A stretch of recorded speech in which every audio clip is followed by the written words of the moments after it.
Right, నమస్తే. ఈరోజు తెలంగాణ రాష్ట్ర వ్యాప్తంగా రాష్ట్రంలో ఉన్నటువంటి అధికార పార్టీ చేస్తున్నటువంటి పనులను అనేక రకాలుగా సోషల్ మీడియాలో విమర్శిస్తున్న వాళ్ళు ఉన్నారు. రీసెంట్గా ఏదైతే ఖమ్మం వెలుగమట్లలో కావచ్చు, ఇటు నాగర్ కర్నూలుకు సంబంధించి ఒక 2 నెలల చిన్నపాప ఘటనలు కావచ్చు, తీవ్ర స్థాయిలో వ్యతిరేకత అనేది మూట కట్టుకున్నది ఇప్పుడున్నటువంటి కాంగ్రెస్ ప్రభుత్వం. దాని మీద వాళ్లకు ఏ విధంగా దోస్తే ఆ విధంగా విమర్శల జల్లు కురిపిస్తూ ఉన్నారు. అయితే ఇటు రాష్ట్ర ప్రభుత్వాన్నే కాకుండా కేంద్ర ప్రభుత్వాన్ని కూడా తన పాట తూటాతోని ప్రశ్నిస్తున్నటువంటి వ్యక్తి మనతో పాటు ఉన్నారు.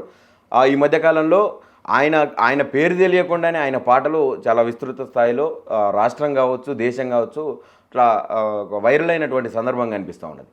ఆయన ఎవరో కాదు, సనత్ జయసూర్య మనతో పాటు ఉన్నారు. వెల్కమ్ చేద్దాం. నమస్తే బ్రదర్. నమస్తే. ఎట్లున్నారు? అంత మంచిగా అన్న, బాగానే ఉన్నా. ఎట్లా సాగుతున్నది పాటల ప్రయాణం? పాటల ప్రయాణంలో ఒక భాగమే, అంతే నడుస్తుంది. ప్రయాణం అయితే కొనసాగుతుంది అన్న. కొన్ని ఒడిదొడుకులతోటి కింది మీద అవ్వకుండా ఏదో మొత్తానికైతే నడుస్తున్నాం, పాక్కుంటున్నాం, దిక్కుంటున్నాం. మొత్తానికైతే రైట్. 29 ఏళ్ళు ఉన్నాయి. రీసెంట్గా వచ్చినటువంటి పాటలు చూసినాం, అది మీరు వాడిరు అని చెప్పి రీసెంట్ ఇప్పుడు మీరు వెలుగులోకి వచ్చిన దాకా కూడా అది తెలియదు. నేను వాడినాను మీరు చెప్పిన దాకా కూడా మీ పాటలని తెలియదు. గొప్ప గొప్ప పాటలు, అంత పెద్ద ఏమంటారు అద్భుతమైన లిరిక్స్ అందించారు.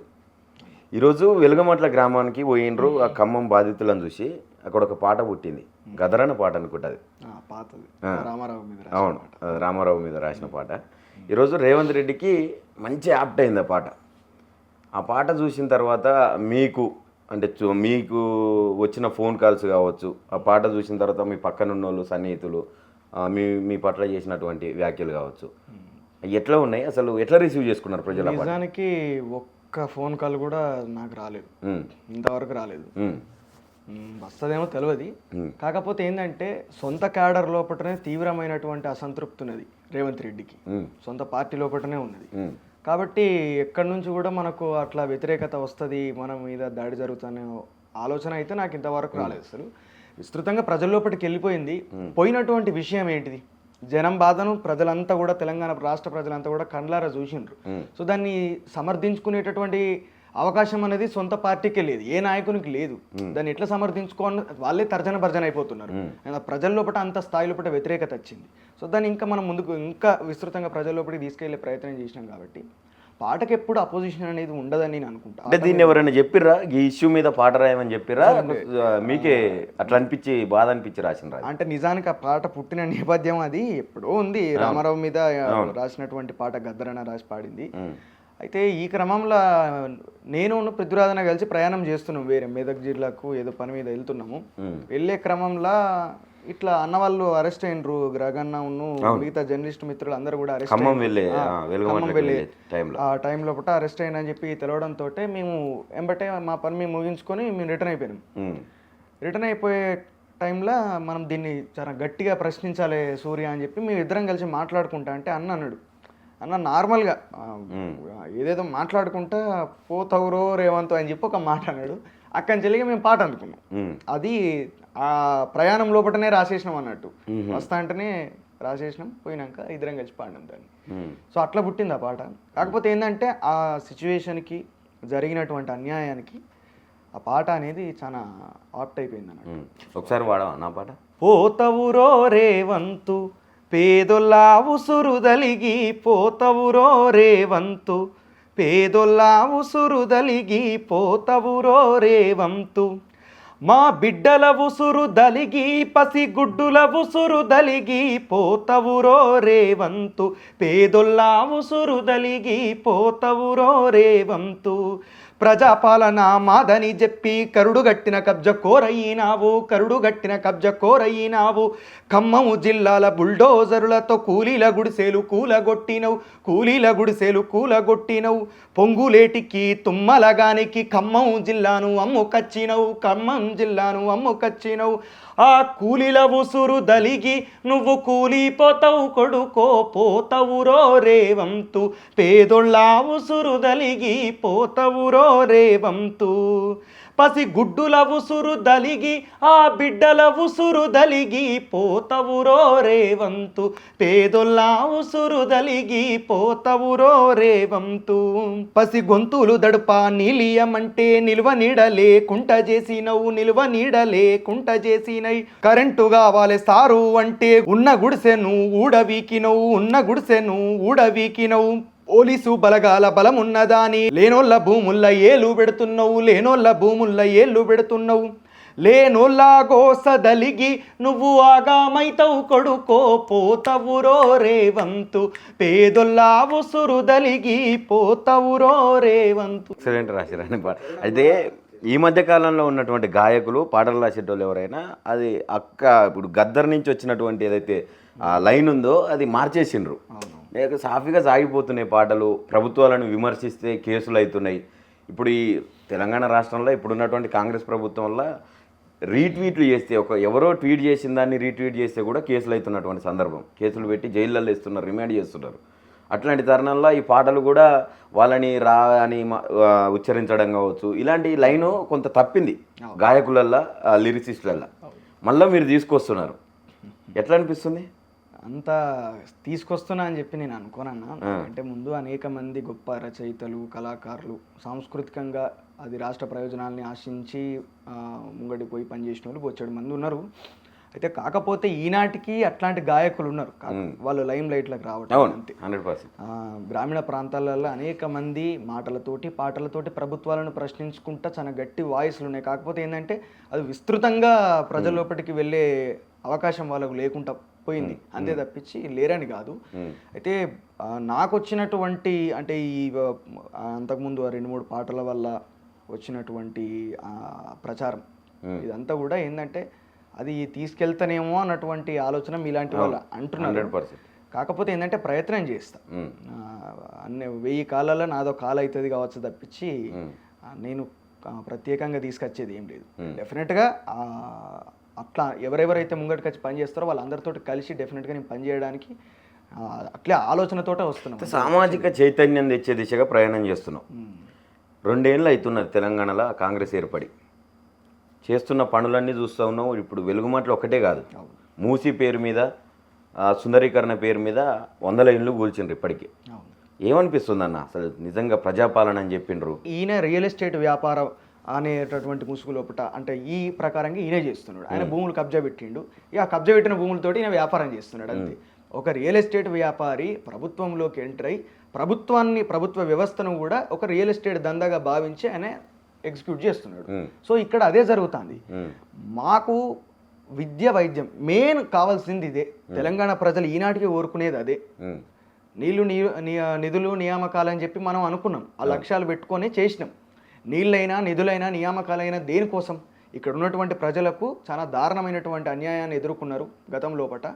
సో ఆ ముల్కిరులు అనేది రావాలి, మా నీళ్లు, మా నిధులు, మా నియామకాలు, మా వ్యవసాయం, మా రైతులు, మా కుటుంబాలు బాగుపడాలి, ఇక్కడ అభివృద్ధి జరగాలి, ఇక్కడ ఉన్నటువంటి ప్రజలకు న్యాయం జరగాలనేది మనం ఆ ఆలోచనలతోటి, ఆ లక్ష్యాలతోటి మనం వచ్చినాం. ఆ లక్ష్యాలు ఏమైనా నెరవేరినాయని చెప్పనంటే వీళ్ళు ఏం చేస్తున్నారంటే ఒక ఇన్ఫ్రాస్ట్రక్చర్ని చూపెట్టి, అంటే మీకు నిర్మాణాలను చూపెట్టి, పెద్ద పెద్ద కొత్త బిల్డింగులు, చాలా ఆకాశహామ్యాల అయినటువంటి బిల్డింగ్స్ని, రోడ్లను చూపెట్టి అభివృద్ధి అని చెప్పని అంటున్నారు. అది నీకు ఉపయోగపడుతుందా? నీకు ఉపయోగపడనటువంటి ఆ నిర్మాణాలతోటి నువ్వు అభివృద్ధి అని ఎట్లా అంటూ మనల్ని ధ్వంసం చేస్తా అని తప్పించి మనకి ఎట్లాంటి ఆ అభివృద్ధిని అవి చూపెట్టినాయి మనకు?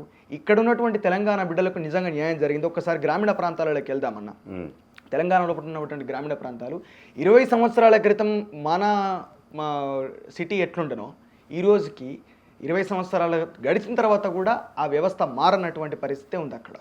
అట్లే ఉన్నది. గవే మట్టి రోడ్లు, పొరక గోడలు, ఎడ్ల బండ్లు. మన గోదావరి బెల్ట్ ప్రాంతానికి పోతే ఆశ్చర్యపోతాం. అక్కడ ఉన్నటువంటి గ్రామీణ ప్రాంతాల పరిస్థితి అదే. ప్రాథమిక ఆరోగ్య కేంద్రం కూడా లేదు, స్కూల్స్ లేవు, స్కూల్స్ శిథిలావస్థకు చేరిపోయినాయి. మొన్న 2 సంవత్సరాల క్రితం వర్షాలు కొడితే మంచిగానే కట్టిరు బిల్డింగు, సిమెంట్ తోటి కాంక్రీట్ తోటి కట్టిన బిల్డింగే కూలిపోయింది. వానలకు నాని కూలిపోయింది. ఇంకా నయం పిల్లలు లేరు, వర్షం పడుతుందని చెప్పి వాళ్ళకి హాలిడే ఇచ్చిరట, వాళ్ళు ఇంటికి పోయిరు, బిల్డింగ్ కూలిపోయింది. అట్లాంటి దుర్మార్గమైనటువంటి పరిస్థితులు ఇంకా ఉన్నాయి. మార్పు తెస్తామని చెప్పిండు. మార్పు తెస్తున్నాము, ఇక మేము సరే గతంలో జరిగింది, మోసపోయినరు తెలంగాణ ప్రజలు అని చెప్పిండ్రు, మార్పు తెస్తామని చెప్పిండ్రు. ఉన్న అసలు ఇది ఇప్పుడు వచ్చిన ప్రభుత్వమే పేదల ప్రభుత్వం అని చెప్పిండు రేవంత్ రెడ్డి. పేదల ప్రభుత్వం కాబట్టి దోసుకుంటుందా? ఏం లేకుంటే వచ్చి ఇప్పుడు దోసుకుంటున్నారా? పేదల ప్రభుత్వం పేదవాడికి న్యాయం చేయాలి కదా. పేదలకు న్యాయం చేస్తే ఒకటన్నా ఏ ప్రభుత్వానికైనా పేదలు కావాలి. పేదరికం లేనిది పేదలు అనే పేరు చెప్పుకోకుండా వాడు ఓట్లు ఇట్లా అడుగుతాడు. ఇక్కడ ఉన్నటువంటి ప్రభుత్వాలు కేంద్ర ప్రభుత్వం అయినా రాష్ట్ర ప్రభుత్వం అయినా మేము పేదోళ్ళ పార్టీలు పేదోళ్ళ ప్రభుత్వాలు మా అని చెప్పని అంటారు. అసలు పేదలు లేకుండా వాళ్ళు రాజకీయం చేయలేరు కాబట్టి పేదరికాన్ని ఇంకా అట్లా కంటిన్యూ చేస్తున్నారు.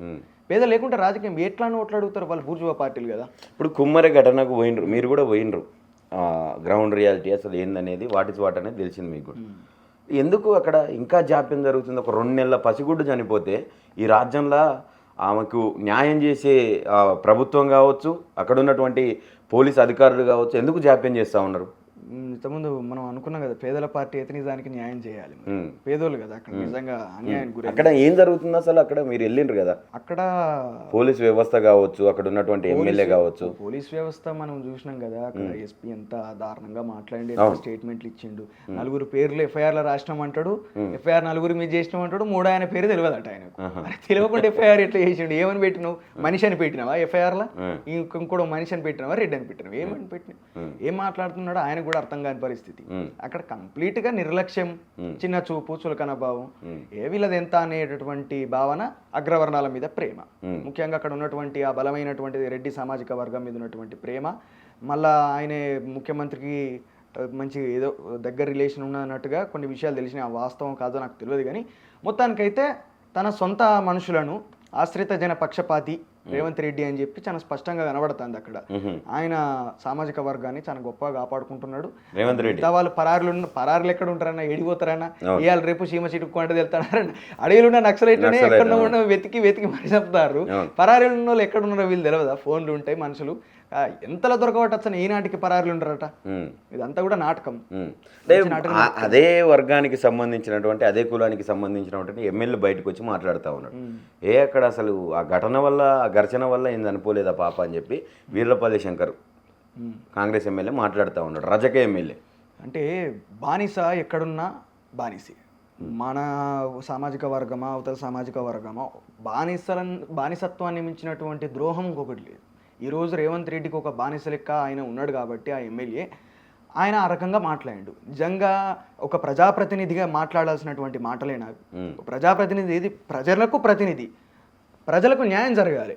అలా సొంత సామాజిక వర్గము వివక్షకు గురై, తిట్లకు గురై, అవమానానికి గురై, ఒక నిండు ప్రాణం అనేది చేతులలోనే పోతే ఆ విషయం గురించి దానికి దీనికి సంబంధం లేదు అని చెప్పి మాట్లాడడం ఒక దుర్మార్గమైనటువంటి పరిస్థితి. అయితే కనీసం న్యాయం జరగడానికి తన వంతు సహాయం చేయకపోవడం, వాళ్ళకు బాసటగా నిలవకపోవడం అది చాలా అవమానకరమైనటువంటి సంఘటన. అది అంటే బీసీ ఎస్సీ ఎస్టీ సామాజిక వర్గాల్లో ఉన్నటువంటి ఏ నాయకులు కూడా వాళ్ళ ఏ ప్రజలకు వాళ్ళు ప్రతినిధులుగా వస్తున్నారో, ఏ సామాజిక వర్గాలకు ప్రతినిధులుగా ఉన్నారో ఆ సామాజిక వర్గాలకు అన్యాయం జరిగినప్పుడు న్యాయం చేయలేకపోతున్నారు. అది వాస్తవం.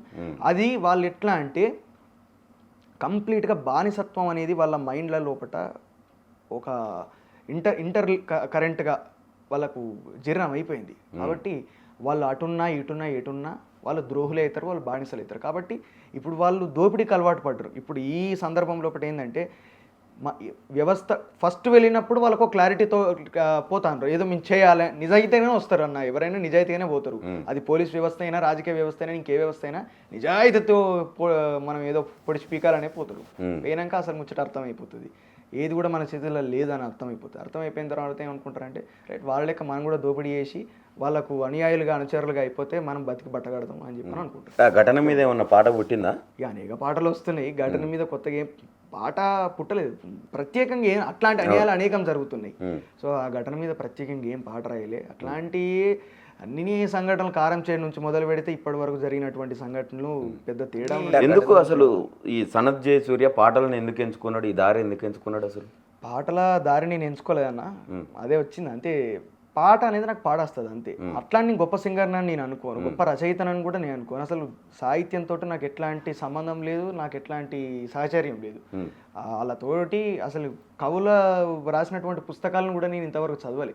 చాలా మంది ఈ ఇప్పుడు గాలికి గాయం అనే పాట బాగా హిట్ అయిపోయిన తర్వాత నువ్వు ఏ పుస్తకాలు చదువుతావు, ఏ కవంట నీకు బాగా ఇష్టం అని చెప్పానంటే అసలు కవులు తెలియదు నాకు, వాళ్ళు రాసినటువంటి రచనలు పుస్తకాలు కూడా ఏం తెలియదు. నాకు నోటికి వచ్చింది నేను రాసుకున్నాను అంతే, నాకున్న అవగాహన మేరకు నేను రాసుకున్నాను. అయితే ఈ పాటతోటి ప్రయాణం అంటే భజన కార్యక్రమాలలో చిన్నప్పటి నుంచి నేను పాల్గొనేది కాబట్టి నాకు అట్లా అలవాటు అయిపోయింది. సో ఈ రోజుకి నేను పోతే నా ఫ్రెండ్స్ చాలా మంది ఉంటారు, మేము అక్కడ ప్రతి శనివారం మంగళవారం భజన కార్యక్రమం జరుగుతూ ఉంటుంది, అట్లా పోయి చేస్తాం.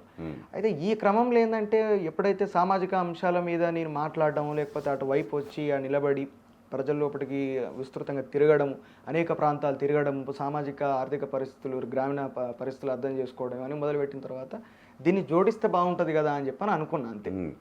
అట్లా అనుకొని చిన్న చిన్నగా పాటలు రాసుకుంటా, ఆ సందర్భాలను బట్టి ఆ పరిస్థితులను బట్టి పాటలు రాసుకుంటా అట్లా ఒక ఎక్కడ మొదలైంది అసలు ఈ ప్రస్థానం అనేది ఏం లేదన్న.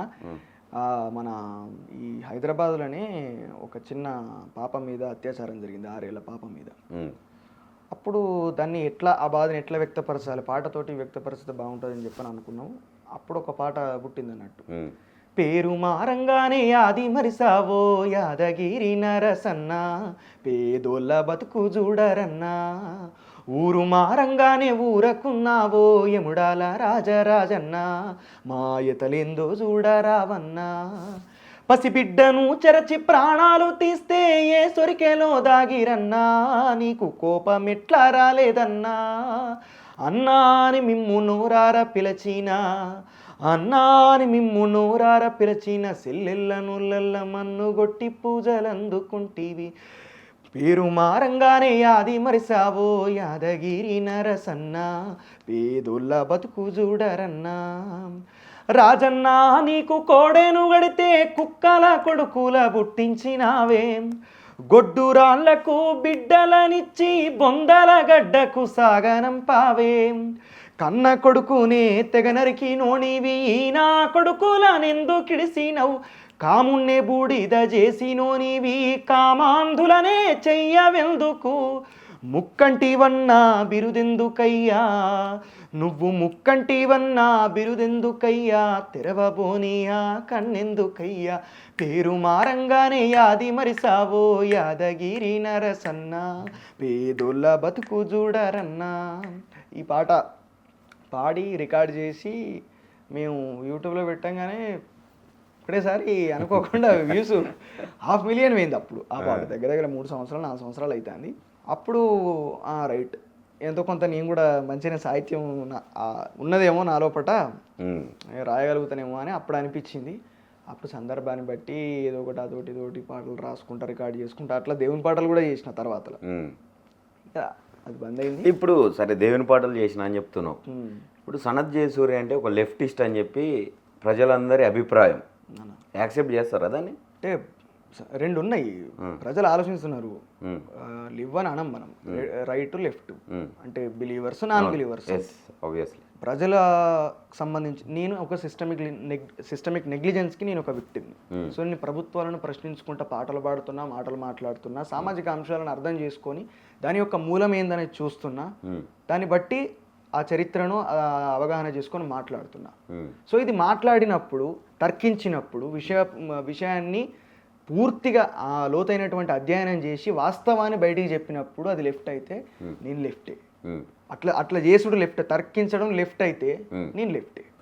నేను బిలీవర్ని కాదు, కొంతవరకు ఒకప్పటి వరకు నేను బిలీవర్నే, కాకపోతే ఆ బిలీవ్ సిస్టమ్ నుండి నేను బయటకు వచ్చిన.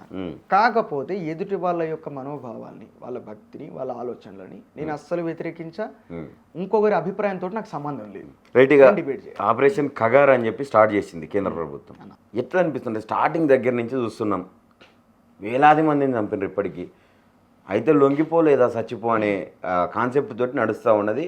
ఇప్పుడు ఈ మార్చి ఎండింగ్ వరకు క్లోజ్గా మావోయిస్టు రహిత దేశంగా చేస్తామని చెప్పి అమిత్ షా కంకణం కట్టుకున్నాడు.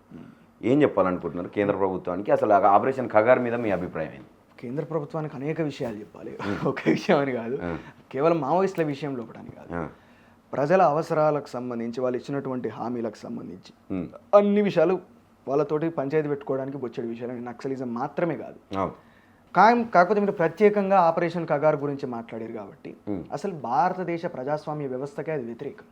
వాళ్ళు తీసుకున్నటువంటి నిర్ణయం, వాళ్ళు చేస్తున్నటువంటి హింస.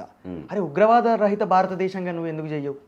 ఉగ్రవాదము ముస్లిం సామాజిక వర్గం అనేది కంప్లీట్గా ఈ దేశం లోపల ఉగ్రవాదాన్ని తయారు చేస్తుందని, లేకపోతే వీళ్ళు పాకిస్తాన్ ఏజెంట్లుగా లేకపోతే బంగ్లాదేశ్ ఏజెంట్లుగా పనిచేస్తున్నారని చెప్పి చాలా విష ప్రచారాలు జరుగుతున్నాయి.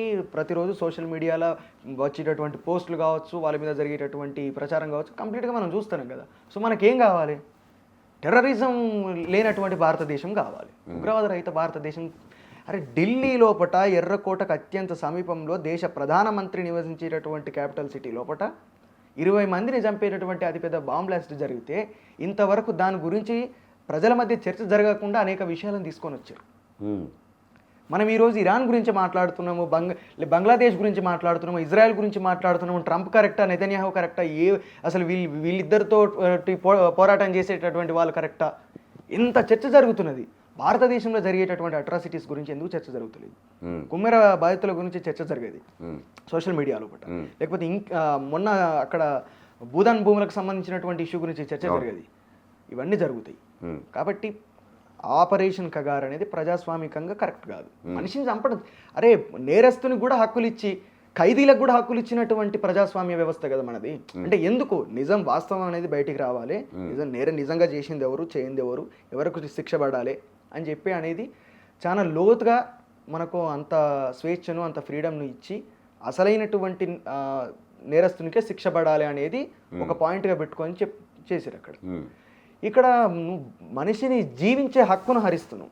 రాజ్యాంగం ఇచ్చినటువంటి హక్కు, జీవించే హక్కును హరించడం, అది సామాజిక సమస్యగా భావించి వాళ్ళు చర్చలకు ఆహ్వానించినప్పుడు చర్చలు ఎందుకు చేయవు? నువ్వు ఉగ్రవాదులతో కూడా చర్చ చేయడానికి నువ్వు ముంగడికి వచ్చినావు కదా.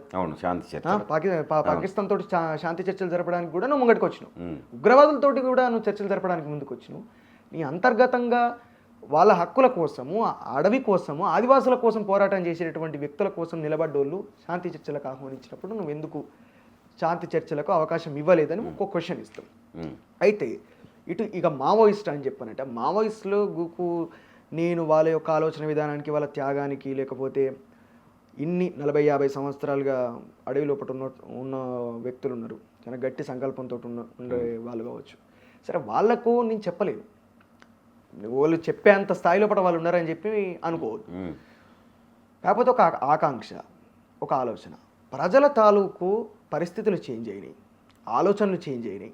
వాళ్ళకి ఇప్పుడు కావాల్సింది గతం లోపల బువ్వకి ఏడిచిండ్రు కావచ్చు, కానీ ఇప్పుడు ఉద్యోగము ఇంకా అవసరాలు చేంజ్ అయిపోయాయి. కాలక్రమం లోపల అనేక చాలా గొప్ప పరిణామక్రమం కదా. పరిణామక్రమం లోపల అవసరాలు చేంజ్ అయిపోయినాయి, ఆలోచనలు చేంజ్ అయిపోయినాయి, పరిస్థితులు చేంజ్ అయిపోయినాయి. ఈ పరిస్థితులకు, ఆలోచనలకు, అవసరాలకు అనుగుణంగా ప్రజలకు ఏం కావాలో తెలుసుకునే పరిస్థితి వాళ్ళు అర్థం చేసుకుంటే బెటర్ నక్సలైట్లు, మావోయిస్టులు అని.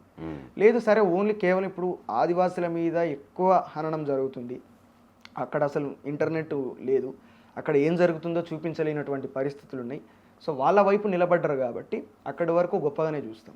కాకపోతే ఆయుధం అనేది ఒక నక్సలైట్ దగ్గర ఉండడము అనేది ఎంత ప్రమాదమో, ఒక భూస్వామి దగ్గర, ఒక సినిమా స్టార్ దగ్గర, ఇంకా అనేక మంది బలిష్ణుల దగ్గర ఉండు కూడా అంతే ప్రమాదం కదా. వాళ్ళను కూడా మరి ఎన్ఎస్ఏ పెట్టి అరెస్ట్ చేస్తారా? అనేక ప్రశ్నలు ఉత్పన్నమైతాయి అన్న. ఆయుధం పట్టడం అక్కడ ఉన్నటువంటి అభివృద్ధి కావచ్చు, ఇప్పుడు మీరు ఏదైతే చెప్తూ ఉన్నారో ఆదివాసులు ఏ రకంగా ఇబ్బందులు పడుతున్నారో వాటన్నిటికీ కారణం వీళ్ళే అవుతున్నారట. అక్కడ ఉన్నటువంటి అభివృద్ధిని అడ్డుకుంటున్నారంట. 1000 కోట్ల సంపదను సృష్టించడం కోసమే అడవులలో ఉంటున్నారంట. 1000 కోట్ల సంపద ఉంటే బయటికి రావాలి కదా. మరి నువ్వు చంపగలిగిన సంపదను బయటికి కూడా తీసుకురావాలి కదా. చెప్పట్లేదు. ఒకవేళ సంపద నిజంగా సంపాదించుకుంటే. రెండవది నక్సలైట్లు అడ్డుకుంటున్నారని చెప్పానంటే, ఇదే నక్సలైట్లను దాటుకొని నువ్వు పోయి అడవిలో రోడ్లు వేస్తావు, ఇదే నక్సలైట్లను దాటుకొని పోయి నువ్వు అడవిలో పెద్ద మైనింగ్ సామ్రాజ్యాన్ని సృష్టిస్తావు. పెద్ద పెద్ద మిషనరీ పోవడానికి నక్సలైట్లు అడ్డురారు, పెద్ద పెద్ద లారీలు పోవడానికి నక్సలైట్లు అడ్డురారు, పెద్ద పెద్ద వీళ్ళకి సంబంధించిన ఆ పనిముట్లు పోవడానికి నక్సలైట్లు అడ్డురారు. అక్కడ నుంచి నువ్వు క్వాడ్స్ని, ఐరన్ ఓర్ని నువ్వు తరలించకపోతా అంటే దానికి నక్సలైట్లు అడ్డురారు. వీళ్ళకి అభివృద్ధికి ఎట్లా అడ్డం వచ్చారు వాళ్ళు? నువ్వు ఆదివాసులను దాటుకొని నక్సలైట్లను దాటుకొని అక్కడ పెద్ద మైనింగ్ సామ్రాజ్యాన్ని సృష్టించగలిగినావు. మీరు బయలాడీలో ఫారెస్ట్ రేంజ్ కొట్టరు, కనబడుతుంది వ్యవస్థ అంతా. 22,000 ఎకరాల అడవి సర్వనాశనం అయిపోతే అందులో 2,000 ఎకరాలలో వీళ్ళ సామ్రాజ్యం ఉంటుంది. కేజీఎఫ్ ఆడు ఉంటుంది. ఆ కేజీఎఫ్ను కట్టడానికి నీకు నక్సలైట్లు అడ్డరాలే, కానీ నువ్వు వీళ్ళని అభివృద్ధి చేయడానికి నక్సలైట్లు అడ్డొస్తారా అన్న? ఇది వీళ్ళ వల్ల కూడా ప్రజలకు ఏం జరిగింది లేదు అని చెప్పి కొంతమంది ప్రజలు మాట్లాడుతూ ఉన్నారు, కొంతమంది అంటే కేంద్రం నుంచి బీజేపీ వాళ్ళు మాట్లాడుతూ ఉన్నారు. తప్పది అది ఈ రోజుకి ప్రజా చైతన్యవంతమై మనం చూస్తే కూడా ఎక్కడ బడులు కట్టిన చరిత్ర కావచ్చు, వాళ్ళని చదివించిన అసలు ఏం చేసిండ్రు నక్సలైట్లు. మొన్ననే బయటకు వచ్చింది కదా మన మీడియా ఛానల్స్ అంటే రఘునందన్ రావు మాట్లాడిండు కదా, ఎక్కడ ఒక్క బడి చూపెట్టు కట్టినట్టు అని చెప్పి ఉన్నాయా? నక్సలైట్లు బడులు కడతామని చెప్పని అన్నారా? బడులు కడతామని చెప్పి అన్నది ఎవరన్నా? ఇప్పుడు అధికారంలో ఉన్న రఘునందన్ రావు పార్టీ అన్నది కదా అభివృద్ధి చేస్తాము, విద్య వైద్యము ఉద్యోగాలు అని చెప్పి మాట్లాడింది ఎవరు? బీజేపీ పార్టీ, కాంగ్రెస్ పార్టీ, రాజకీయ పార్టీలు కదా మాట్లాడి, వాళ్ళది కదా బాధ్యత కట్టాల్సింది. నక్సలైట్లు ఎందుకు కడతారు ప్రజలు? నక్సలిజం పుట్టినటువంటి నేపథ్యం బడి కట్టేటందుకు గుడి కట్టేటందుకు కాదు కదా. ఎక్కడైతే అన్యాయం జరుగుతుందో ఆ అన్యాయం నుంచి తిరుగుబాటు చేయడానికి పుట్టినటువంటి ఒక సైన్యము సమూహము అది అనేక పరిణామ క్రమాలు చెందుకుంటూ ఇక్కడ దాకా వచ్చింది. ఇప్పుడు ముగిసిపోయింది కదా, లేదు కదా, ఇప్పుడు ఏమున్నది, అయిపోయిందా, అది దగ్గర పడ్డది కదా, అయిపోయింది అంతే. పరిస్థితి కూడా అది కాదు. రఘునందన్ రావుకి వేసే ప్రశ్న ఏంటంటే వాళ్ళు ఏం హామీ ఇయ్యలే, మీ లెక్క రాజకీయ ప్రచారం చేయలే, కాకపోతే ఇక్కడ ఏం అన్యాయం జరుగుతుంది అనేది మాత్రం చెప్పిరు అంతే. మరి ఆ బడేదో నువ్వు కట్టి చూపెట్టచ్చు కదా, నువ్వు కట్టు. బడి లోపట పోలీస్ క్యాంపులు పెట్టిరు వీళ్ళు, అదే ఆదివాసి గ్రామాల లోపట బడి లోపల పిల్లలందరినీ వికెట్ చేపిస్తే సోనీ సోరి అనే ఆమె టీచరు, ఆమెను అడుగురే ఆదివాసి మహిళ ఆమె సోనీ సోరిని ఇట్లే కూర్చుండబెట్టి మీరు ఇంటర్వ్యూ చేయరు, లేకపోతే నార్మల్గా పోయి అడుగురి. పోలీసులు బడిలలో ఏం చేసిర్రు అక్కడ, ఇదే సిఆర్పిఎఫ్ ఇదంతా ఆదివాసి గ్రామాల్లోకి వచ్చి వాళ్ళు ఏం చేసిర్రు అని చెప్పానంటే ఆమె ఒక బుక్కే రాస్తుంది నీ ముంగట. అట్లాంటి అరాచకాలు ఎందుకు స్టార్ట్ అయిందని అంటే దాదాపుగా ఇంతకుముందు కూడా కొన్ని ఆపరేషన్స్ స్టార్ట్ అయినాయి, కానీ ఇంత పెద్ద ఎత్తున ఇంత టార్గెట్ పెట్టి ఒక డెడ్ లైన్ పెట్టి మరి వాళ్ళని చంపడం అనేది గతం నుంచి ఎప్పుడు చూడలేం మనం. ఇది ఒక పెద్ద ఆపరేషన్. ఇది ఇక మొత్తం మావోయిస్ట్ రహిత దేశంగా చేయాలన్న ఆలోచన కేంద్ర ప్రభుత్వానికి ఎందుకు వచ్చింది, అసలు దాన్ని అనుకున్న నేపథ్యం అది ఎందుకు వచ్చిందని చెప్పినట్టు వాళ్ళకి అపోజిషన్ ఉండద్దని అనుకుంటారు. ఇప్పుడు రాజకీయ పార్టీలకు సంబంధించినటువంటి నాయకులను ఏం చేస్తున్నారు, వాళ్ళ క్రెడిబిలిటీని తీసేస్తున్నారు. అంటే ఒక కుక్కను చంపడానికి అది పిచ్చిదని ముద్ర వేసినట్టు వాళ్ళు గెలవకుండా ప్రజల లోపల వాళ్ళ మీద వ్యతిరేకత వచ్చే విధంగా వాళ్ళ మీద అక్రమ కేసులు బనాయించి కొన్ని రోజులు వాళ్ళ జైల్లో పెట్టి ఇగో విపరీతమైనటువంటి ప్రచారం చేసి విష ప్రచారం చేసి వాళ్ళ యొక్క క్రెడిబిలిటీని కంప్లీట్గా ప్రజల లోపల నుంచి చెరిపేసి అట్లా వాళ్ళను రాజకీయ వ్యవస్థను అపోజిషన్ లేకుండా వాళ్ళు నాశనం చేస్తున్నారు. మనం చూసినాం కదా కవిత కేసును కేజ్రీవాల్ కేసు చూసినాం కదా, ఏం లేదు అసలు ఇంట్లో ఆధారాలే లేవు, ఆరోపణలే ఉన్నాయి అని చెప్పని అంటే కేంద్ర ప్రభుత్వం ఇది ఎంత పకడ్బందీగా ఇంత దారుణంగా ఎవరు అప్పుడు ఈ ముచ్చట బయటకు వచ్చుడుతోటే మొత్తం బయటకు వచ్చి బట్టలు చెప్పుకొని ఎగిరింది ఎవరు కావాల్సింది ఎవరికి? కవిత మన రాష్ట్రం పక్కన పెడదాం, ఢిల్లీలో ఎవరికి కావాలి? దాని మీద ఎక్కువ ప్రచారం చేసింది ఎవరు? అసలు బీజేపీ కదా ఆబ్వియస్లీ. సో అట్లా అంటే బీజేపీ ఉంది క్లీన్ చిట్ల వెనక అందరికీ ఓపెన్ సీక్రెట్ అంటారు. ఓపెన్ సీక్రెట్ అది కొత్తగా చెప్పు. ఎవరు చేస్తారన్నా? ఎవరికి అవసరం ఉన్నది? ఈడీ అంత పత్తిత మొత్తం ఈ సిబిఐ కానీ ఈడీ కానీ ఇప్పుడు ఉన్నటువంటి విచారణ జరిపేటటువంటి సంస్థలు అన్నీ కూడా ఇవన్నీ వీళ్ళ లోపల ఏమన్నా ఆకాశం నుండి ఊడిపడ్డోళ్ళు గంధర్వులు ఉంటారా అందులో కూర్చునేటోళ్ళు అంతా? కాదు కదా, అందరూ ప్రభుత్వాల కింద పనిచేసేటటువంటి వాళ్ళు. ఒకప్పుడు మనం అనుకునేది సిబిఐ సిఐడి ఇవన్నీ అని చెప్పానంటే చాలా నిజాయితీగా పనిచేస్తారు కావచ్చు అని చెప్పని అనుకుంటాం. ఇప్పుడు ఈడీ కేసు తోటి అర్థమైపోయింది కదా, ఇది కేవలము రాజకీయంగా జరుగుతున్నటువంటి కుట్రకోణం లోపల వాళ్ళు పావులుగా పనిచేస్తున్నారు. ఈడీ సిబిఐ కావచ్చు వేట కుక్క లెక్క పనిచేస్తున్నారు ప్రభుత్వాలకు అని చెప్పి చాలా స్పష్టంగా అర్థమైపోయింది. ఓపెన్ సిగరెట్ కాదు అది, ఓపెన్గా ఉన్నటువంటి వాస్తవం అది. సిగరెట్ ఏం కాదు. రేటు నీతోనే మాటలు ఎక్కువ అవుతున్నారు, పాటలు కావాల్సిన చోట మాటలు ఎక్కువ అయిపోతున్నాయి. ఈ గాలికి గాయంగానే కాదనే పాట అసలు దాని నేపథ్యం ఏందన్నా, ఎప్పుడు రాసినావు, ఎప్పుడు వదిలేసినావు, అసలు నువ్వు రాసినట్టు జనాలకు ఎప్పుడు తెలిసింది? ఈ హిడ్మా తల్లి మరణించినప్పుడు ఆ తల్లి నడకను చూసి అరే ఎంత బాధలు కూడా అంటే అదే వీడియోలు వచ్చినాయి, అంతిమయాత్రకు సంబంధించిన వీడియోలు వచ్చినప్పుడు ఆమె నడకను చూసినాం. అంత ఆత్మవిశ్వాసం అయిపోయింది, ఏదో ముందే ఊహించినట్టు ఇట్లా జరుగుతుంది నాకు ముందే తెలుసు అన్నట్టుగా ఆమె నడవడికగా అట్లా అందులో కనిపించింది అన్నట్టు అయిపోయింది. ఊహించిందే జరిగింది, కొత్తగా ఏం జరగలేదు అన్నట్టుగా ఆమె ఒక శివంగి లెక్క ఒక ఆత్మస్థైర్యంతో నడుస్తా అంటే అక్కడ పుట్టింది ఆ పాట. పుట్టి రాసి జస్ట్ గిట్లా ఒక సింగిల్ రూమ్ ఉండే, ఒక్కనే ఉన్నా మంచి రీసౌండ్ ఉన్నది, టకటక ఫోన్లో రికార్డ్ చేసిన ఆ వచ్చిన వీడియోనే ఆడియోకి అటాచ్ చేసి నార్మల్గా సోషల్ మీడియాలో ఇడిచిపెట్టిన. అచ్చా. ఇక అది ఎట్లా మీడియా ఛానల్స్ దాకా ఎట్లా పోయింది, ఎవరు తీసుకొని పోయిర్రు అదేనిదే నాకు తెలియదు, కానీ మొత్తానికైతే మన మీడియా ఛానల్స్లలో అన్నిట్లల్లో ప్రభంజనం సృష్టించింది. ప్రపంచం సృష్టించి నాకే రివర్స్ వచ్చింది మళ్ళీ. బాల్ లెక్క నాకే రివర్స్ వచ్చింది. అది ఇదేంది ఏమో నా వాయిస్ నా పాట గిట్లా వచ్చింది. వేరే వేరే ఫోటోలు పెట్టి 1 మిలియన్ 2 మిలియన్ అట్లున్నాయి అవును ఒక్కొక్క దాంట్లో.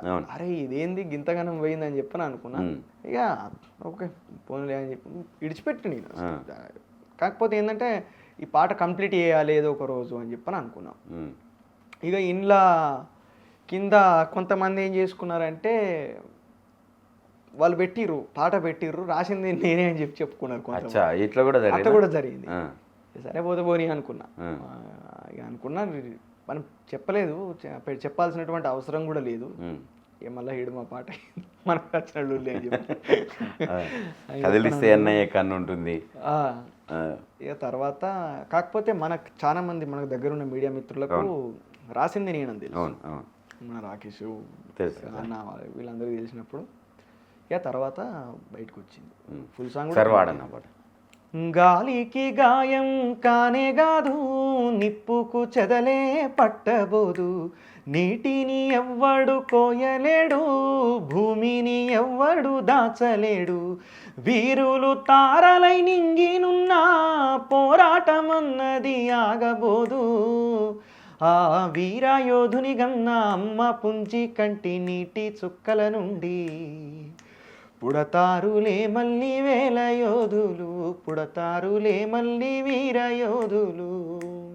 పాశమన్నము తిన్న కౌసల్యకు పుట్టినాడంట శ్రీరాముడు, ఆకలి కసి మీద కన్నీళ్లతో మింగినావో చండ్ర నిప్పులను, నిప్పులే గర్భాన దాగినాయో అగ్గి పిడుగులా బయటికొచ్చినాడు, డొక్క నిండని బక్క పెయ్యి నుండి బొక్క బరిసే నంది పుట్టినాడు, దశకంఠు నీ వంటి దండాకారణ్యము దగ్ధమైపోతుంటే చూడలేక, దశకంఠు నీ వంటి దండాకారణ్యము దగ్ధమైపోతుంటే చూడలేక, ఎదిరించి ఒరిగిన వాసంత నీలి మేఘనాథుడే నీ కొడుకు, మేఘనాథుడే నీ కొడుకు, గాలికి గాయం కానే కాదు, నిప్పుకు చెదలే పట్టబోదు, నీటిని ఎవ్వడు కోయలేడు, భూమిని ఎవ్వడు దాచలేడు. అద్భుతంగా రాసిన ఉన్నాయి పాట. అసలు అంటే మీరన్నట్టు పెద్ద పెద్ద పుస్తకాలు చదవలేదు, కవులు తెలియదు, కళాకారులు తెలియదు అంటే ఈ పాట ఎన్నోళ్ళు మీకు ఇవన్నీ తెలియదు అంటే నమ్మేటట్టు లేదు. అసలు అంత అద్భుతంగా ఉన్నది పాట. అంటే అందరూ అదే అనుకున్నారు. ఈనాటికి కూడా నాకు అలవాటు లేదు, వింటా, కాకపోతే వినడం నాకు బాగా ఇష్టం. ఇక బేసిక్గా తెలుగు మీడియం కాబట్టి ఇంత ఏమన్నా మళ్ళీ తెలంగాణ ఉద్యమం నేపథ్యం చూసుకుంటే పెరిగినాం కాబట్టి ఏమన్నా కొంచెం దాని అంటిందేమో అనుకుంటా, అంతే. అంత తప్పించి అంత అంత సాహిత్య అవగాహన లేదు నాకు. ఎవరు అందులో పెద్ద మిత్రుడు కూడా ఎవరు లేరు. కేవలం సాహిత్య గద్దరన్న పాటలు వినుకుంటా అది మాత్రం బాగలేదు. ఇక గద్దరన్న అంటే మట్టి కవిత్వమే, మనం రోజు మాట్లాడే బాగా గుర్తొచ్చే పాటలు కొన్ని వాడవాలి గద్దరన్న అనగానే. అమ్మా తెలంగాణమా ఆకలికే కలగాణమా, అమ్మా తెలంగాణమా ఆకలికే కలగాణమా, అమ్మ నీకు వందనాలమ్ము కమ్మని ప్రేమానిదమ్ము, ఎట్టొల్లా మట్టి చిప్పవో ఎట్టొల్లా మట్టి చిప్పవో గాయిదోల్లా గాండ్రగొడ్డలివి, అమ్మా తెలంగాణమా ఆకలికే కలగాణమా, ఆకలికే కలగాణమా. ఇదొక పాట. జనరల్గా గద్దరన్న పాటలు అనేకం వింటాం, కానీ గద్దర ఇన్స్పిరేషన్ తోటే నేను కొన్ని పాటలు రాసుకున్నాను. మెయిన్గా పోలీసులకు సంబంధించినటువంటి అంశం లోపల అంబేద్కర్ మానవుని మీద ఒక పాట, ఇట్లా అనేక పాటలు నేను సందర్భాన్ని బట్టి గద్దరన్న ఇన్స్పిరేషన్, ఆ బాణి కావచ్చు, ఆ భాష కావచ్చు, భాష అంతగానం పట్టుకోలేకపోయినా కానీ బాణీలను పట్టుకున్నా, బాణీలను పట్టుకొని అట్లా పాటలు రాసుకుంటూ వచ్చిన. ఆ క్రమంలో పోలీసులకు సంబంధించినటువంటి వాళ్ళ మీద పాట రాయాల్సిన సందర్భం ఒకటి వచ్చింది. అప్పటికే మనం కన్ను నీదే వెలు నీదేరో పోలీస్ అన్న. ఈ పాట బాగా విన్నాం. అవును. ఇది విన్న తర్వాత బెటాలియన్ పోలీసులు అందరూ కూడా రోడ్ల మీదకి వచ్చి మాతోటి వెట్టి చాకరీ చేయించుకుంటున్నారు. రీసెంట్ కాంగ్రెస్ వచ్చిన తర్వాత తర్వాతనే కాంగ్రెస్ వచ్చింది. వీళ్ళు బెటాలియన్ పోలీసులు కుటుంబ సభ్యులు కూడా వచ్చారు కదా, కుటుంబం సమేతంగా రోడ్ల మీదకి వచ్చారు. వాళ్ళంతా ధర్నాలు రాస్తారు, ఒకరి అంతా గాయగా నడుస్తుంది. సో ఒక పాట చేయాలి అని చెప్పని అనుకొని వాళ్ళ మీద ఒక లైన్ రాసుకున్నా అన్నట్టు. మీ కంటి నిండా మీరు నిద్దురెప్పుడు పోయినరో అన్నా పోలీస్ అన్నల్లారా, ఇల్లు ఇల్లాలు నీ పిల్లలనెప్పుడు చూసినవో అన్నా పోలీస్ అన్నల్లారా, మీ కంటి నిండా మీరు నిద్దురెప్పుడు పోయినరో అన్నా పోలీస్ అన్నల్లారా, ఇల్లు ఇల్లాలు మీ పిల్లలనెప్పుడు చూసినరో అన్నా పోలీస్ అన్నల్లారా, కర్తవ్య దీక్షకు నీవు కట్టు బానిసవైనవో, కష్టాలు కన్నీళ్ళు నీ కడుపులోనే దాసినవో, మీ కంటి నిండా మీరు నిద్దురెప్పుడు పోయినరో అన్నా పోలీస్ అన్నల్లారా. ఇది పోలీసుల మీద రాసుకున్నది కంటిన్యూ చేస్తున్నా. దాని తర్వాత రీసెంట్గా ఉమెన్స్ డే వస్తుంది. సో ఆడవాళ్ళకు సంబంధించి వాళ్ళ యొక్క పరిస్థితి ఇప్పుడు ఎట్లున్నది, సామాజికంగా గతం నుంచి ఇప్పటి వరకు వాళ్ళ పరిస్థితి ఎట్లున్నది అనేది ఒకటి తీసుకొని, ఒక లైన్ తీసుకొని వాళ్ళ యొక్క నిస్సహాయత, ఇప్పటికీ ఉన్నటువంటి నిస్సహాయత కూడా తీసుకొని ఒక పాట రాయడం జరిగిందన్న. మీ కన్నీళ్లకు తెలిసిన కథలు ఏ కవులకు తెలుసునులే, ఈ కాలం మరిచినంతగా మరిచేవారెవ్వరులే, కన్నీళ్లను కాలాన్ని దిగమింగే హృదయముతో మానవాళికే పురుడోసే, నొప్పిలోన తీపిని చూసే, అమ్మవే బ్రహ్మవే జన్మవే జననివే, అమ్మవే బ్రహ్మవే జన్మవే జననివే, మృగాళ్ళ చేతిలో బొమ్మవే మృగాళ్ళ చేతిలో బొమ్మవే, ఈ మగాళ్ళ జగాన బంధివే,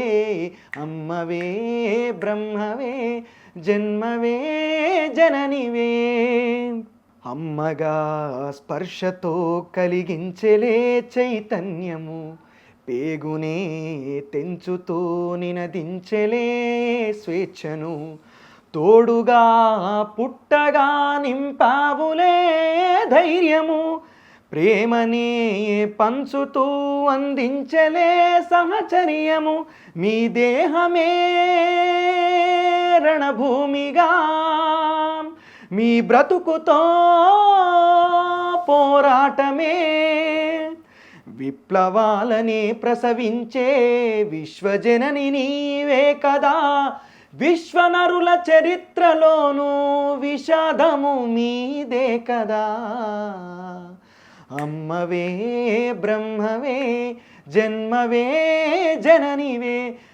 అమ్మవే బ్రహ్మవే జన్మవే జననివే, మృగాళ్ళ చేతిలో బొమ్మవే మృగాళ్ళ చేతిలో బొమ్మవే, ఈ మగాళ్ళ జగాన బందివే. ఈ పాట రాసిన అన్న. సూపర్ సూపర్ సూపర్ అన్న. ఎట్లా నడుస్తుంది మరి ఇక పాటలతోటే ముందరికి వెళ్దాం అనుకుంటుండా జయసూర్య? అంటే ఒక సాంస్కృతిక ఉద్యమం యొక్క అవసరం మాత్రం తెలంగాణ లోపల ఉన్నదని ఇప్పుడు ఉన్నటువంటి పరిస్థితులను బట్టి అర్థమైపోయింది. వచ్చే అవకాశం ఉందా? ఎక్స్పెక్ట్ చేయవచ్చా జయసూర్య నుంచి రానున్న రోజుల్లో? అంటే విత్ ఇన్ షార్ట్ పీరియడ్ మన కాంగ్రెస్ పరిపాలన మీద ఏదన్నా పాట? ఖచ్చితంగా. యుద్ధం అంతా ఇప్పుడు ఉన్నటువంటి పరిస్థితి మీద, ప్రభుత్వం మీదనే ఉంటుంది. అదే అందరితోటి కలిసి ఎవరైతే ఈ ప్రభుత్వంలో నష్టపోతున్నారో ఆ ప్రజల తరపున నిలబడి, ఖచ్చితంగా మనం నిలబడడం అంటే అనేక మంది నిలబడుతున్నారు. మీ మీడియా మిత్రులకు నిజంగా హ్యాట్స్ ఆఫ్ చెప్పాలి. ఎక్కడ అన్యాయం జరిగినప్పటికీ కొంతవరకు ప్రజల తరపున నిలబడేటటువంటి మీడియా, సోషల్ మీడియా రూపంలో ఉన్నది. జర్నలిజం అక్కడ బతుకున్నదని చెప్తున్నారన్న, దానికి ఖచ్చితంగా మీ అందరికి కూడా హ్యాట్స్ ఆఫ్. సో అందరం కలిసి పని చేస్తున్నాం కాబట్టి అందరం కూడా తెలంగాణకు న్యాయం చేయాల్సినటువంటి పరిస్థితి ఉన్నది, అవసరం ఉన్నది. డెఫినెట్ ఫైనల్గా ఒక 2 పాటలతోటి ముగించుకుందాం, ఇంటర్వ్యూ క్లోజ్ చేసుకుందాం. ఒకటి గద్దర్ అన్న పాటతోటి, అట్లాగే ఇప్పుడు గద్దర్ని మినహాయిస్తే మీకు నచ్చిన, అంటే ఇప్పుడు ఈ స్టైల్లో ప్రశ్నని పాటతోని ముడిపెట్టి ఆ ప్రభుత్వాల మీద యుద్ధం చేసిన కళాకారులు చాలామంది ఉన్నారు. ఆ గద్దర్ తర్వాత మీకు నచ్చినటువంటి కళాకారుని పాట ఒకటి తీసుకొని. చాలా మంది ఇష్టం అన్న, అట్లా ఎవరి మీద మనకు ఇదేం లేదు. కళాకారులు నచ్చిన పాటలు కూడా ఉంటాయి. సరే, వ్యక్తులు పక్కన పెడితే మీకు నచ్చిన పాటలు, మీరు అబ్బా ఈ పాట చూసి ఈ పాటలాగా మనం కూడా రాయాల్సిందే అని అనిపించిన పాటలు ఉంటాయి కదా కొన్ని. ఇట్లా అన్ని ఇష్టమే. అంటే ప్రత్యేకంగా గద్దరన్నను మించి ఎవరు ఆకర్షిస్తారు మనల్ని? ఎవరు ఆకర్షించలేరు. గద్దరన్న అల్టిమేట్ అంతే. గద్దరన్న రాసిన ప్రతి పాట అల్టిమేట్, గద్దరన్న అల్టిమేట్. సో అంతకు మించి గొప్ప నాకు అనిపించలేదు. అంటే ఉండొచ్చు, గొప్ప సాహిత్యం ఉండొచ్చు, గొప్ప పాటలు ఉండొచ్చు, కాకపోతే అంత గొప్ప స్థాయిలో పట నాకు గద్దరన్న తర్వాత వీళ్ళు అని చెప్పినది గోరెటెంకన్నది. గోరెటెంకన్న సాహిత్యము చాలా గొప్పగా అనిపిస్తుంది. మన తాతల తండ్రుల నుండి ఇది పాట ఉంటుంది కదా, అందుకోరగుతు పందుకోయి దొంగల దరిమేటందుకోయి, బాంచోలని బందామేసి శూద్రులని ముద్ర వేసి, మన తాతల తండ్రుల నుండి ఉంటుంది ఆ పాట. ఆయన సాహిత్యం పల్లేక నీరు పెడుతుందో పాట అనేక సందర్భాలలో పట వినేది. అంటే ఇట్లా గద్దరన్న పాటలు ఎక్కువ వినేదన్న. ఫస్ట్ ఈ గోరెటెంకన ఎక్కువ పాడకపోయేది, కాకపోతే ఆయన పాటలు వివిధ రకాలుగా రూపాలుగా బయటకు వచ్చేది. కానీ మెయిన్గా అంత సాహిత్యము అంత గొప్పదనము గద్దరన్న తర్వాత మనం గోరెటెంకనలో చూస్తాం. గద్దరన్న పాటలు మాత్రం ఎన్ని పాటలన్నా. కయ్యం పెట్టిందిరో కలరు టీవీ ఇంట్లోకొచ్చి, దయ్యం బట్టిందిరో నా పెండ్లం పోరలకు, కలరు టీవీ చూసుకుంట కోస్తుంది కూరగాయ కోతిమీరు కల్య మాకు ఏపుడెట్ల నేరుస్తుంది. అందులో ఇంకో లిరిక్ ఉంటుంది, ఉలిగడ్డ ఇసిరేసి క్యాచ్ క్యాచ్ అంటుంది. ఇట్లా గద్దరన్న అందులో ఒక హ్యూమర్ టచ్ కూడా ఉండేది అన్నట్టు. సో అట్లా అది క్యాసెట్లలో బాగినది. చిన్నప్పుడు మన ఆ టేప్ రికార్డులలో వేసి చిన్నగా సౌండ్ పెట్టి వినిపించేది అన్నట్టు. బయట అప్పుడు నిర్బంధ పరిస్థితులు మంచిగా లేకుండే, మా నాన్న చిన్నగా పెట్టి ఆ పాటలన్నీ గద్దరన్న పాటలన్నీ ఆ క్యాసెట్లు కొనుకొచ్చి వేసి వినిపించేది అన్నట్టు. సో అట్లా గద్దరన్న చనిపోయినప్పుడు నేను గద్దరన్న మీద ఒక పాట రాసి పాడిన. 25 ఏళ్ళు గుండె మోసిందిగా తెలంగాణ నినాదం, గద్దరన్నాని గానం, ఆకలికే కల తల్లికై చేసినవే ఆర్తనాదం, గద్దరంటేనే తెలంగాణం, ఎర్రాణి ఆ రుద్ర పురుగువోలే ఎగిరి దునికే జినక పిల్లవోలే, ఎర్రాణి ఆ రుద్ర పురుగువోలే ఎగిరి దునికే జినక పిల్లవోలే, ఎర్ర జెండాల కర్ర సాములు ఏడబాయా నాటి గుర్తులు, జోహారు జోహారు జోహారులు, గద్దరన్న నీకు జోహారులు, వందనాలు ఎర్ర వందనాలు, గద్దరన్న ఎర్ర వందనాలు, 25 ఏళ్ళు గుండె మోసిందిగా తెలంగాణ నినాదం, గద్దరన్నాని గానం, కారంచేడు భూస్వాముల మీద కత్తులు నూరిన గానం, చుండూరు గుండె మంటల నిప్పుల దండోర మోగించే రాగం, నాగల్లల్ల పచ్చి నెత్తూరు వారించే,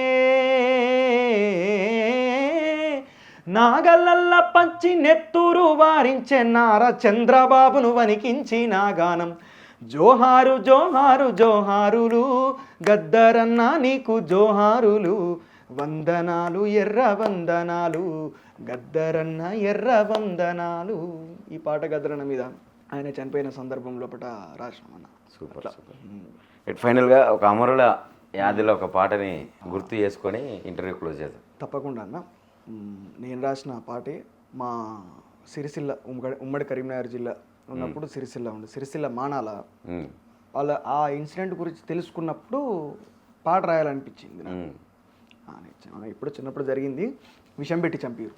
తెలంగాణ కోసం కొట్లాడేటటువంటి నక్సలైట్లు వాళ్ళు. అప్పుడు ఉద్యమం చాలా ఘోరమైనటువంటి స్థితిలో ఉన్నది. అది అప్పుడు అది ఆ చరిత్ర చదివినప్పుడు నాకు అనిపించి అడవి మల్లే పువ్వులైతిరా మా మరుల్లారా, అరుణ ఉదయపు కిరణాలైతిరా, ఓ అరుణ ఉదయపు కిరణాలైతిరా భుజమున బందుకునెత్తి బుల్లెటు దండాలు గట్టి చారుబాబు తోవలో సాగిపోయే వీరులు అడవి మల్లె పువ్వులైతిరా మామరుల్లారా అరుణ ఉదయపు కిరణాలైతిరా వేల చుక్కల నింగిలో వేగు చుక్కాలైతిరో దారి తెలియని నవతరం మీ తోవ నడవాలంటిరో చీకటి కొండాల నడుమ చిన్నబోయి ఉంటిరో చీకటి కొండాల నడుమ చిన్నబోయి ఉంటిరో రేపటి తొలి వేకువలకై పొద్దును దాచుంటిరో అడవి మల్లె పువ్వులైతిరా మామరుల్లారా అరుణ ఉదయపు కిరణాలైతిరా ఓ అరుణ ఉదయపు కిరణాలైతిరా నగ్జలు బరి నావనెక్కి శ్రీకాకుళము చేరినారా నగ్జలు బరి నావనెక్కి శ్రీకాకుళము చేరినారా జగిత్యాల జైత్రయాత్రై జంగు సైరాను దినారా ఇంద్రవెల్లి కొండలల్ల గండ్రగొడ్డాలయ్యినారా ఇంద్రవెల్లి కొండలల్ల గండ్రగొడ్డాలయ్యినారా నల్లగొండ కరిమినగరం గుండెలల్లా ఒదిగినారా అడవి మల్లె పువ్వులైతిరా మామరుల్లారా అరుణ ఉదయపు కిరణాలైతిరా ఓ అరుణ ఉదయపు కిరణాలైతిరా. థ్యాంక్ యూ అన్న, థ్యాంక్ యూ సో మచ్.